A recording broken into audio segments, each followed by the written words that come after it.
Wait. Before we start, just want to make sure we're clear here. While this podcast talks about sobriety, mental health, and addiction, it is not meant to replace professional medical advice.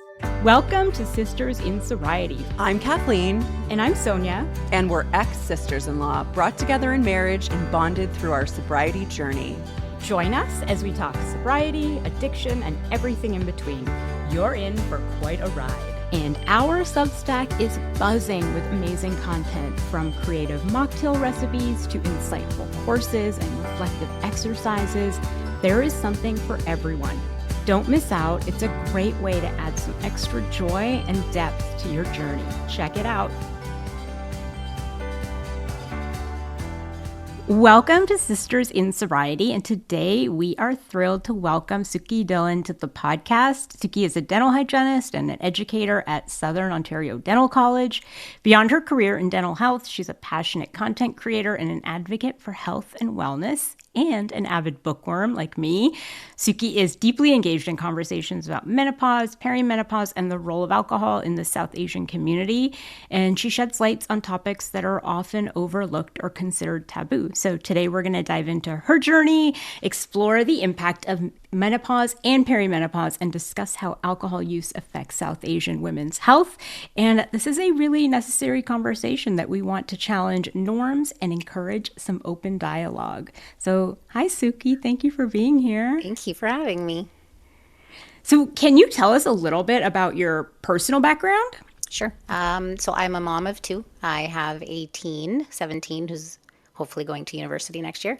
And I have a tween, so somebody who's going to be turning 13. So two kids, girl and a boy.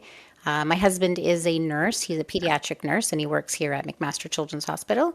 So he's been doing that for, I think, like 24 years now. I've been a content creator for about 5 years, and a lot of my content is like what you just said. I like to talk about some books that I'm reading, and I've been showcasing a little bit more of the South Asian authors recently compared to before. Yeah. I do a little bit of parenting discussions, a little bit of education, health, very little Sikh content as well. So just teaching people about the Sikh faith, and a little bit of entertaining videos too, which I kind of started during COVID, which I really do like to do. And then I did some series that have really taken off. So the menopause series, I did the alcohol series with my husband, cycle breaking, things like that. And yeah, I just love reading any type of book. I love researching too. I can dive deep into any sort of a topic. I like to do artistic things as well, baking, not cooking, and exercising as well. So what led you to focus on health and wellness specifically within the South Asian community? Because health and wellness is not really a priority for our community, right? A lot of us come from... This comes from our parents. Our parents were immigrants. Mm-hmm. They were on survival mode, and we really had no role models for health and wellness in the community. So the South Asian community also has different risk factors for various diseases, and some of these are modifiable, like we can work on them, like eating healthier, exercising. Not everything is genetic, right? So it depends on our habits. But also our community's health literacy is really low too. So a lot of people don't understand that the information that the doctors give them, how it can help them, but they also just don't understand it because of the language, right? So I wanted to kind of start to share a little bit about what I was learning, but in a format that was a little bit easier for the community to understand too. And I've just been going through my own health journey, and sometimes that could just be the spark that you need to start sharing that with other people. What were some of those personal experiences that shaped that for you? Pretty much it's going through perimenopause. I think I was in denial of it for about 5 years. So when I started to share that I was going through these symptoms, women started to relate to that. And there was a lot of women that came out saying that they didn't know that they were also going through perimenopause. And they didn't even know there's treatment options available, right? Like we didn't know anything about this. Nobody's talking about it. And the fact that perimenopause or menopause could also impact your future health, like with osteoporosis or cardiovascular disease. None of us knew that, oh, that makes sense. That's why my mom has osteoporosis or my mom has heart disease, right? And a lot of these women, they just thought these symptoms were in their head, right? So I decided to take that risk and to keep sharing. Once I shared the first video, I just kept sharing any information that I was learning. And that's always what I try to share is this is just what I learned. I didn't know this. And I think people really take to that. It's not me telling you what to do. It's just, sharing, right? And so I tried to inspire women, hopefully they can advocate for their own health the way that I was doing. And it's working because I get maybe one message every day that someone took the step to see their doctor or to ask for treatment options that they didn't even know existed before. So they feel validated just knowing that somebody else is going through what they're going through. And I've also shared a little bit about how that healthcare system is lacking at this stage of our lives. So hopefully that doctors are getting that message as well. Yeah, the perimenopause conversation is something that's come up with my friends and I maybe for the last year and a half, 2 years. So how do you engage, especially with the South Asian community, to raise awareness about issues like this? So the best engagement is going to be through my comments or the DMs that I'm getting on the videos. I usually take screenshots of really important conversations, and then those conversations usually become a future topic. So then I will research it. I'll find an answer if I can, because if one person's asking, there's a chance that a lot of people still don't know that, right? So I just did one that was on that health literacy and how important it is to be health literate, but it's really hard when you don't understand science and you don't understand medical terminology and the doctors don't communicate it properly with you. So it's not entirely your fault, right? So even in that video, I shared other accounts to follow that were evidence-based so that people would also have another place to go to if they're looking for that type of information. But I also engage with the community outside of social media. I helped organize an initiative here where we actually took in a cancer screening bus, paramedics, people like that. They went into the Gurdwara, so the Sikh place of worship, and they were talking to the community about high blood pressure and how their food can have an impact on their cholesterol and all sorts of things. And the cancer screening bus was there so that they can go and get a mammogram or whatever they needed. It was great, but we now know it could be better. We needed more Punjabi speakers to translate. So that's something that we have to add for next time. Because even I can't do that. Like the medical terminology, I my Punjabi when I have to do something like that, right? So I'm very involved in the community. I kind of work in my city and I engage with them just so that I can know what our needs are. And then if there's a way that I can help fulfill those needs. Yeah, I don't even know if my parents would be good Punjabi translators for health terms either. Yeah, you'd have to learn the terminology to be able to do. Yeah. So what is the general level of awareness of menopause and perimenopause in the South Asian community? The general awareness is very low because Okay. because women's reproductive health is a taboo subject, right? Like a lot of families, we're not talking about puberty, we're not talking about pregnancy, menstruation, sexual health, or menopause. And so when a woman goes through perimenopause, it completely changes her life. And then the signs and symptoms are going to affect her emotionally, mentally, physically. And then when we don't talk about this stage, women don't know that they can go to their doctor for help. And then they're not prepared for it, right? Like if somebody else was talking about it, I would have known about it 5 years ago, but I didn't because none of my cousins talked about it or my mom didn't or any older siblings or sisters, right? And then you're not prepared. And then you can't ask for any treatment options. So then you end up suffering and going through it all on your own. So all of that kind of tells me that the general awareness is very low. Yeah. And so in terms of like cultural stigma, I have suffered from the cultural stigma of being South Asian and not having kids. And so there is this idea that I was sort of less of a woman almost in a sense. So is there something about that cultural stigma of going through menopause and perimenopause in the South Asian community? There is. Any conversation that's about women's health, it's suppressed, right? Because there's a cultural norm in our community that keeps pushing privacy and modesty, right? Like we're not supposed to talk about these topics because it's about a woman's health. Yet you can probably talk about a man's health. It doesn't matter, right? And our community, it really values being stoic and then pushing through the pain, right? Like our moms did it. So when women feel like their moms had to go through that alone, well, then I shouldn't complain and I should have to do that too. I have to be stoic, right? But I found that it's really interesting that the stigma with discussing perimenopause in the South Asian community is also in other communities too. It's actually not just in ours. So the Black community and the white community. I've had white women also come to me and saying, we never talked about it. My mom never told me about it, and I didn't know that I was going through it. So this is kind of a global stigma, actually. Yeah, I've read some of your content and I didn't know this, and when I read it it clicked that do South Asian women go through menopause earlier on average than other communities? So yeah, what is that statistic? So most of our common symptoms actually will be different from Black and white women. So this is based on my research. We don't really get hot flashes as much as other women do. For us, it's exhaustion, joint pain, and low libido. Those are the main ones. And so when you get that, the doctors might dismiss your symptoms because it's not the typical symptoms that everyone else is coming in with, right? We also go through perimenopause in our 30s. So the average age for a South Asian woman is around 45 to hit menopause, which is about 5 years sooner than Black or white women. The average white woman's about 51. So again, if you're 45 and perimenopause is usually 10 years before that, so you're close to 35 when you start to have signs and symptoms, doctors are dismissing it because they're saying, no, it's too early. There's no way. And then you're also in denial because you're like, no, I can't be. It's too early. But in fact, it Yeah. is, right? Like if I look back, I think one of my first symptoms was 9 years ago, one of my first ones. And now I'm just going, oh, okay, that makes sense. And then slowly other ones started to come in and started to build, right?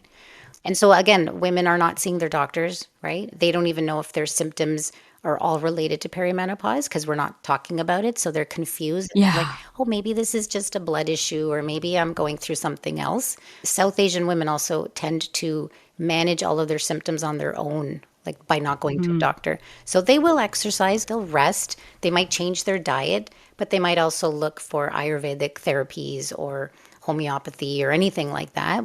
But we'd rather not go to a doctor. We'd rather try and take care of it ourselves. What are those traditional remedies that the South Asian culture uses for managing menopause? And does that actually work? There's no research on any of that. That's the thing. Okay. So for me, it's just like I know that it's out there. I know that they're not going to a traditional Western doctor, but that's also the reason is it's just our culture, right? We do like to do traditional therapies that came from India, and we trust those therapies, but there just may not be any research on it. So I can't even say if there's something that works out there. I really don't know. Yeah, my boyfriend was born in India. Hey, babe. And he says the weirdest stuff to me when I am sick. He'll say things like, "This will cool your belly." And I'll be like, what does that even mean? Yeah. Yeah, the old wives' tales and those traditional remedies are fascinating. But on top of that, how does South Asian diet impact menopause symptoms? I actually asked a doctor a similar question to that, a South Asian doctor, and even she had said there's not a lot of research that shows whether or not we're more beneficial with our diet or not beneficial. The only research I did find was with the Japanese community where they consume more soy, but they've been consuming more Yeah. soy for generations. It's always been in their diet. They tend to have less symptoms. And there is some research with what soy does to the body, and I'm still researching that on my own to see how I need to incorporate Okay. it. But for them, it's always been there in their diet. We don't know if just all of a sudden incorporating soy would work, you know, but nothing specific for South Asians, though. That's interesting. I had a nutritionist on a few weeks ago, and it seemed like soy we just associate with estrogen from what she was saying. If we're consuming a lot of soy products, we're increasing our estrogen. And I was like, oh, I didn't It's know I that. think it's a type of estrogen that Yeah. so it can kind of mimic what estrogen does, and it's still supposed to help you with your symptoms. But again, I need to take some time and look up the soy part because I'm still lacking in that area, but it's definitely on my Yeah. radar that I feel like I need more soy. Yeah. I'm vegetarian, so I get some soy, but I had no idea they were related until a few weeks ago. And we talked before we started a little bit about the Sikh religion. What role does religion play in shaping attitudes about menopause and South Asian community? Oftentimes culture plays more influence over what we do. more than religion, right? Like we tend to do whatever the whole community is doing. Like even when you think about what will people say, like that's cultural, right? That has nothing to do with religion. And that has a huge influence on whether or not we're talking about menopause or if we're talking about anything, even like alcohol, right? But there's, some research that if you do follow some sort of a spirituality, that could provide a little bit more mental support, right? So it could have a positive effect on your coping skills. What are the prevailing attitudes towards alcohol consumption in the South Asian community?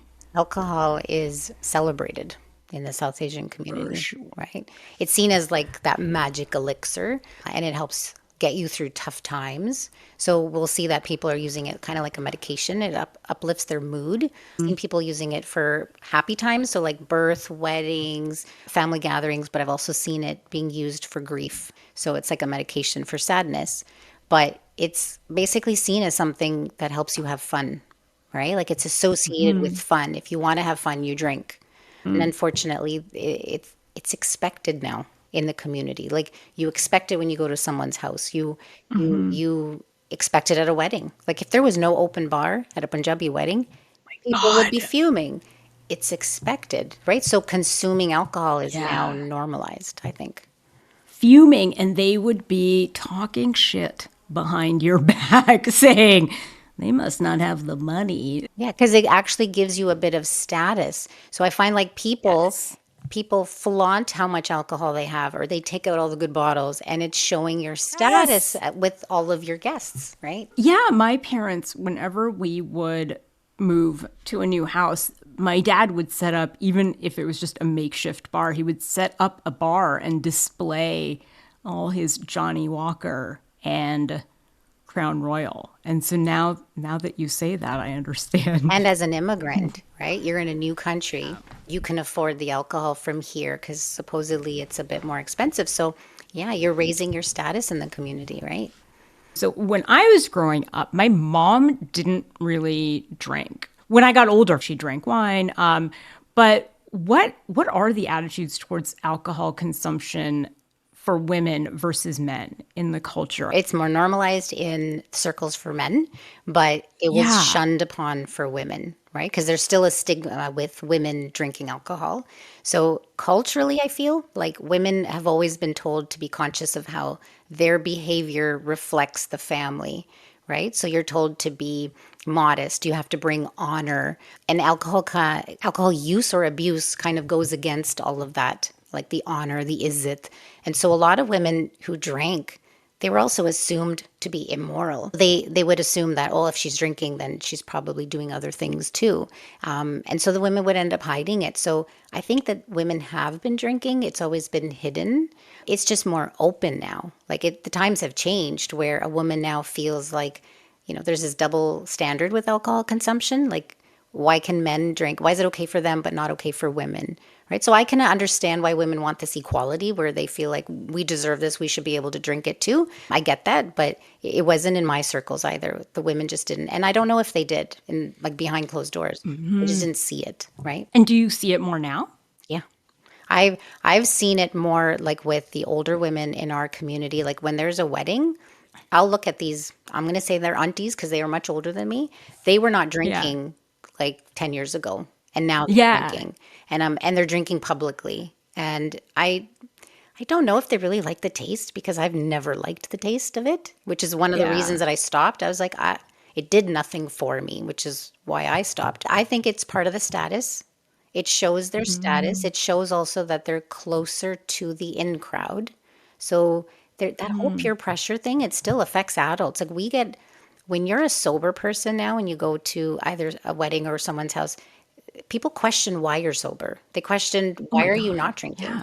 And the pressure put on you is like you'll get 100 questions on why you're not drinking. And people Yes. assume then that you think you're better than them.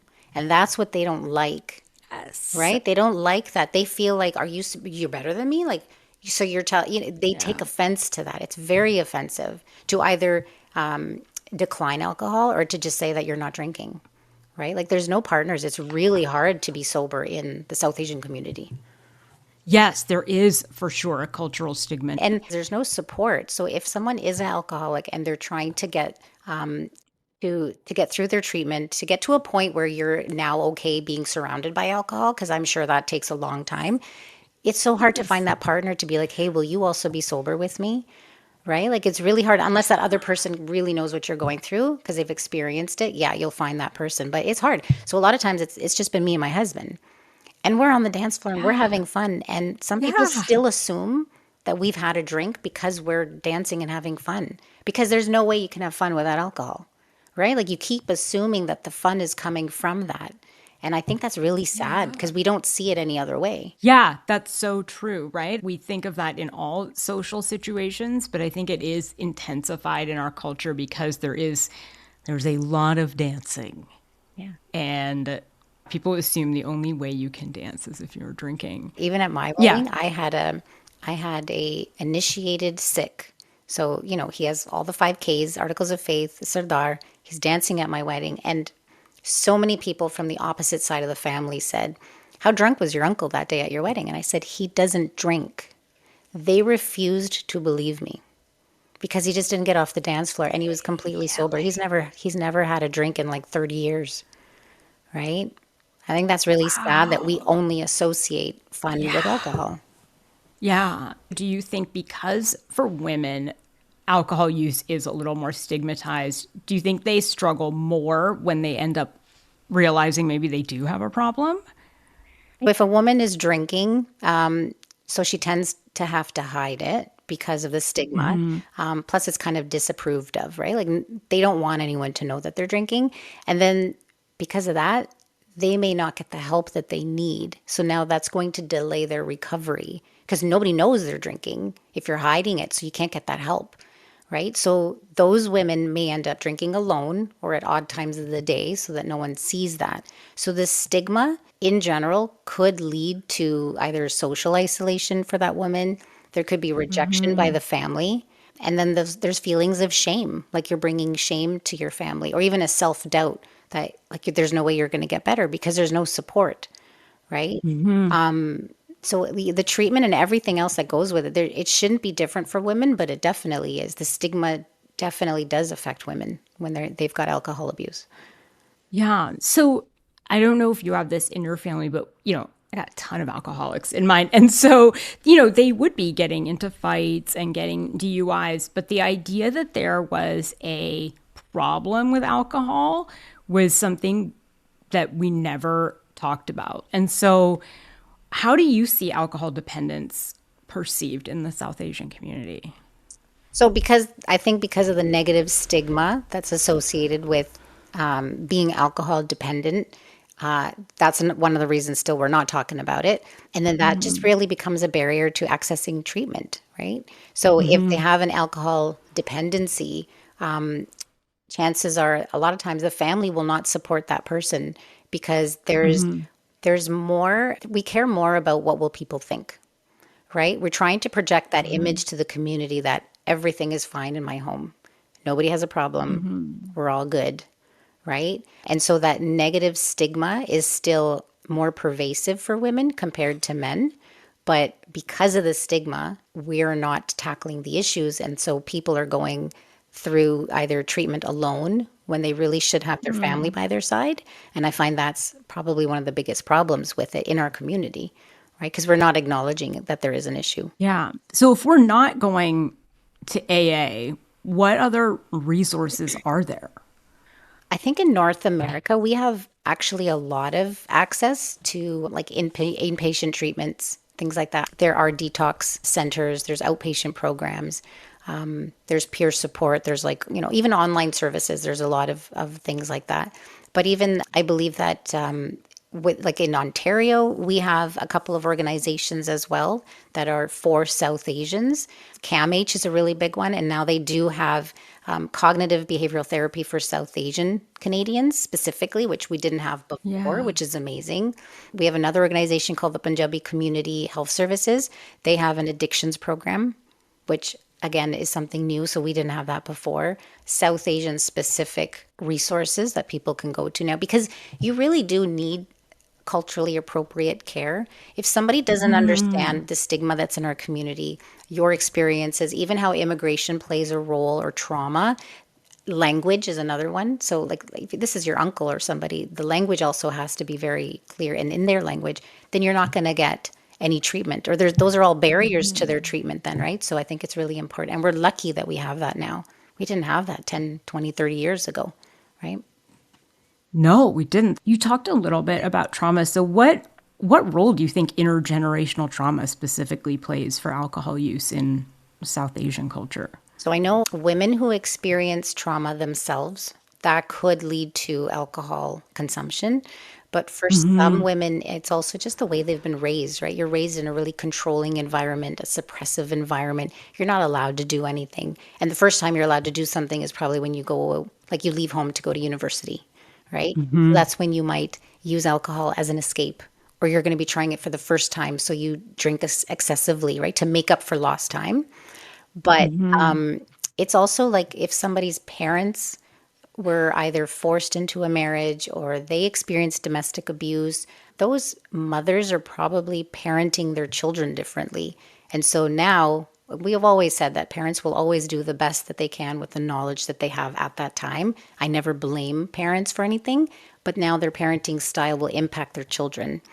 And that might impact whether or not a child will be dependent on alcohol, right? So there is intergenerational trauma that can influence alcohol use.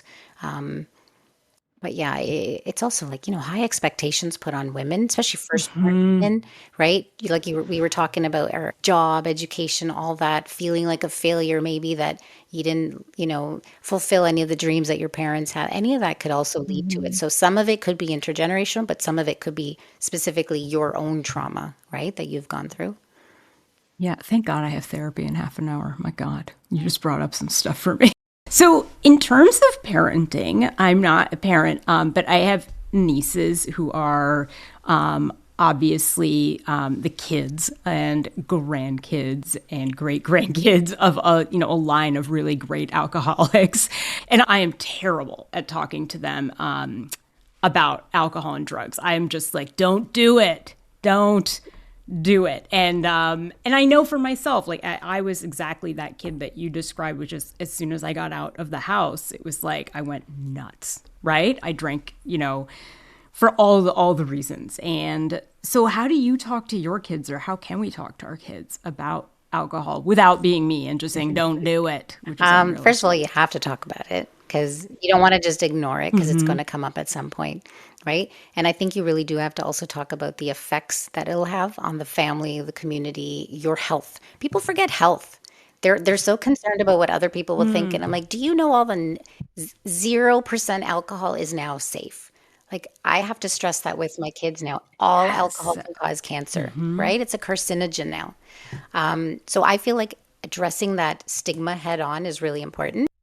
But we also have to teach children about peer pressure because my husband has been in situations where he has been pressured to drink and he said no about 50 times and the other people do not back down. So if adults are going through peer pressure, kids need to know that they need to get through that peer pressure and be able to stand confidently and say no, that I don't want to, right? And I think that as parents, I have to be the role model. But also, if they are going to choose to do it as an adult, to do it responsibly, right? To know how, if they're going to drink it, when to drink it, to not use it as a crutch, to not use it as a medication. You should go to therapy for things like that, but you shouldn't be using alcohol for that, right? Like, I think that we need to see, we have to role model that for our kids because you can't tell your kids, don't drink, and yet you're drinking excessively. I don't like that there's two different rules, right? It should be the same thing. Your kids are eventually going to be adults, right? And they're going to call out a hypocrite when they see one. But I also think that we can have role models in the community because we don't even really talk about, the music industry's impact on this, movies' impact on alcohol use. And so we need more people standing up that are sober or talking about the negative effects of it, right? So people have someone to look up to so that hopefully they don't go down that path, or at least they're responsible. That's all it is to make sure that they are responsible users of alcohol. Yeah, we touched on therapy. When I was younger, the idea of saying to my parents, I have anxiety or I'm depressed, it was like, you're depressed. I walked 5 miles to school with no shoes when I was your age, kind of thing. We're not validated. Yeah. Yeah. And so there, I think that's like another thing, right? Is that we don't really take like mental health seriously. We don't really take the idea of finding coping mechanisms. I don't think my parents are journaling, about their feelings. And so do you find that too, that there is a lack of coping Yeah. But that there's mechanisms? like even coping or even self-care when we were talking about health and wellness. How many of our parents put their health Yeah. first? They often don't until they get Yeah. that diagnosis of something, right? That's when they're going to put it first. And again, Yeah. it's because they sacrifice everything. They've always been taught to sacrifice stuff. So they don't put themselves first. And then we start to see that. And a lot of times that's the cycle that we have to break is to make sure that we do take care of ourselves. Because if I can take care of myself, that's the only way I can take care of my family and my kids. And our parents never really got it that way. It's that oxygen mask analogy. You got to put it on yourself first before you put it on your children, right? It's also coming to a new country. It's just the trauma that they experienced. They were on fight or flight mode, survival mode when they came. So a lot of them, there was like one or two they see people that they knew, and so when they got together, what else are they going to do? They're going to complain about their issues and they're going to drink alcohol and stuff. So yeah, that was their coping, right? That was their coping mechanism. It just wasn't a healthy way to do it. I think going forwards, we just have to really teach our kids the healthier ways, and to cry and to have emotions, right? That whole stoicism is being told to kids, you're not allowed to cry or, toughen up. You could get through this. That's really not an appropriate response for a child because having emotions is appropriate. You're supposed to feel something, right? That's what our Yeah. humanity makes us feel. So yeah, we really do have to work on getting more people to acknowledge mental health, normalizing therapy, right? Normalizing any conversation like that. And I think this is a platform that helps, whether it's social media, podcast, anything like that. This is the way that we break these stigmas. We just keep talking about it, right? So that it's no longer a stigma. People can have these conversations at home, right? Yeah, for sure. I think that in our culture, look at mental health almost the same way as regular health, which is like until there is a major problem, No. we're not fixing it, right? And so there is not the idea of Yes. preventative or maintenance for those things. But you brought up something that I don't know a lot about, which is Bollywood movies, because I actually do not watch Bollywood movies, partly because I don't speak Hindi, and so I Yeah. don't understand them. And so, what is the role of alcohol in Bollywood movies depicted? So I think so I'm not sure if it's more Bollywood. I think it's more because I also don't watch Bollywood movies. They're too long. I don't have the time for it. But I think it's more Yeah. music. I think the music industry actually has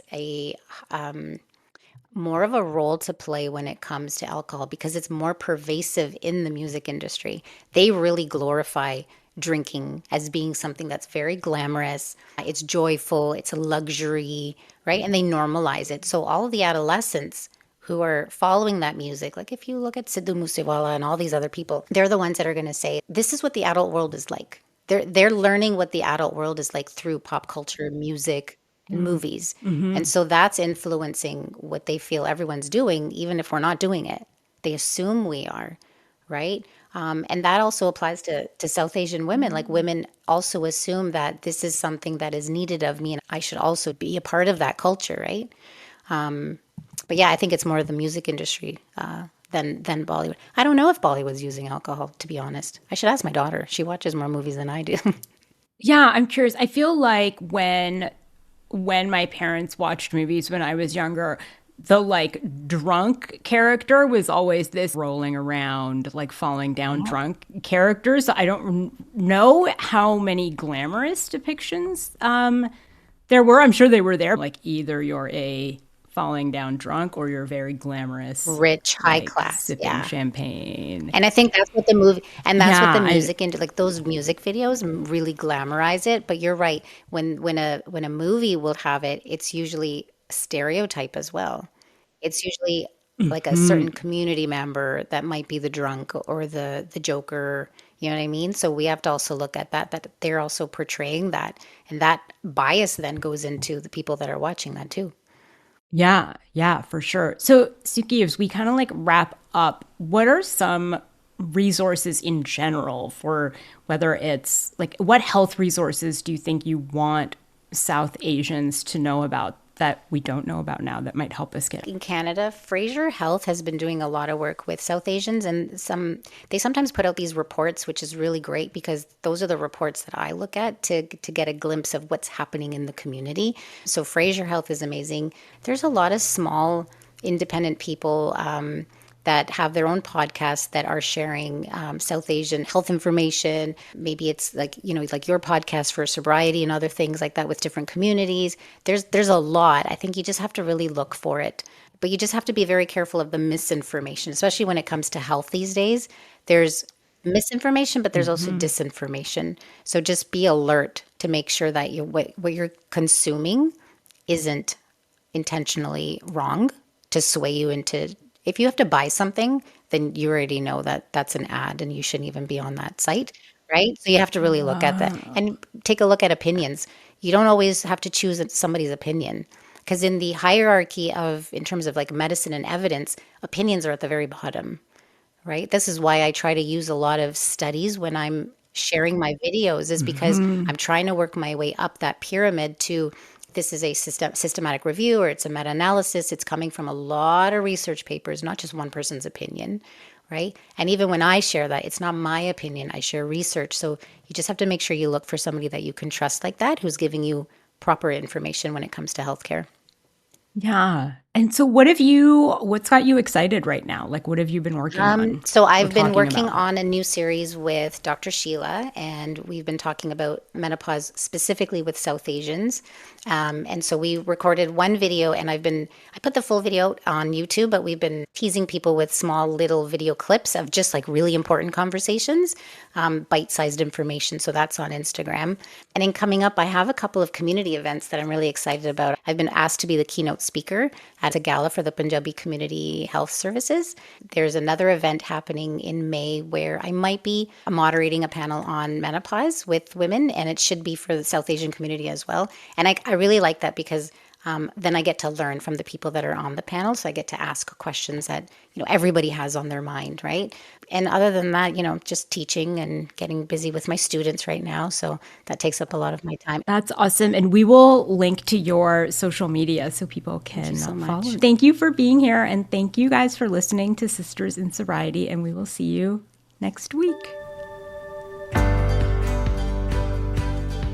This was Sisters in Sobriety. Thank you for listening and being with us today.